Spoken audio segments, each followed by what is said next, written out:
प्रदेश अध्यक्ष मदन राठौर ने पलटवार किया है। उन्होंने कहा है कि केवल अपनी सरकार को बचाने के लिए अशोक गहलोत ने ऐसा किया, क्योंकि गहलोत सरकार पहले से ही अल्पमत में थी। सरकार गिरने की आशंका को देखते हुए उन्होंने निर्दलीय विधायकों को खुश करने के लिए जिले बनाए और घोषणा की। विकेंद्रीकरण होना चाहिए, ये मैं भी मानता हूं, लेकिन कम से कम अनुपात का ध्यान रखना चाहिए। हमारी सरकार ने एक समिति का गठन किया जिसने एक रिपोर्ट दी और फिर से ये फैसला लिया गया। गहलोत सरकार में जो गलती हुई उसमें हमने सुधार किया है।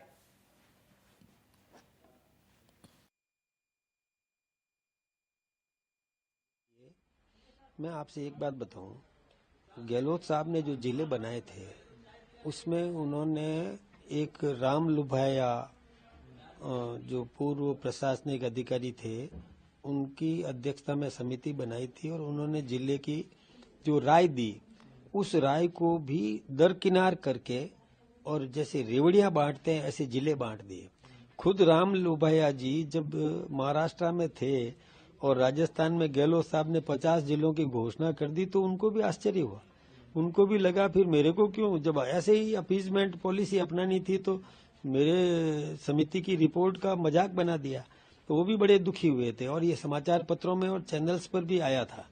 तो उन्होंने केवल अपनी सरकार को बचाने के लिए, देखो गहलोत साहब की सरकार अल्पमत में थी क्योंकि सचिन पायलट खेमाबंदी करके विधायकों को लेकर के होटलों में बैठ गए थे और गहलोत साहब भी अपने समर्थक विधायकों को लेकर के होटलों में बैठे रहे, तो सरकार गिरने की संभावना थी। तो निर्दलीय विधायकों को खुश करने के लिए और उनके जिले उन्होंने घोषणा कर दी, तो वो ठीक नहीं था। देखिए, जिले बनाते समान अनुपात के आधार पर जनसंख्या का अनुपात देखना था।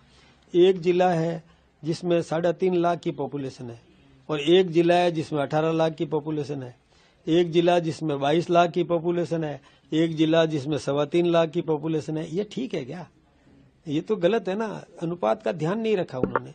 अनुपात का भी ध्यान रखना चाहिए। जनता को राहत देने के लिए विकेंद्रीकरण होना चाहिए, ये मैं भी मानता हूँ, लेकिन विकेंद्रीकरण में अनुपात का ध्यान रखो। कोई प्रशासनिक अधिकारी की उपयोगिता भी तो साबित होनी चाहिए और जिलों की उपादेयता का भी तो ध्यान रखते। इनका ध्यान रखे बिना ही उन्होंने घोषणा कर दी, तो उसकी समीक्षा हुई। हमारी सरकार ने भी एक ललित के पवार जो पूर्व प्रशासनिक अधिकारी है उनके और एक अध्यक्षता में एक समिति का गठन किया और उस समिति ने जो रिपोर्ट दी जिसका कैबिनेट में विवेचन हुआ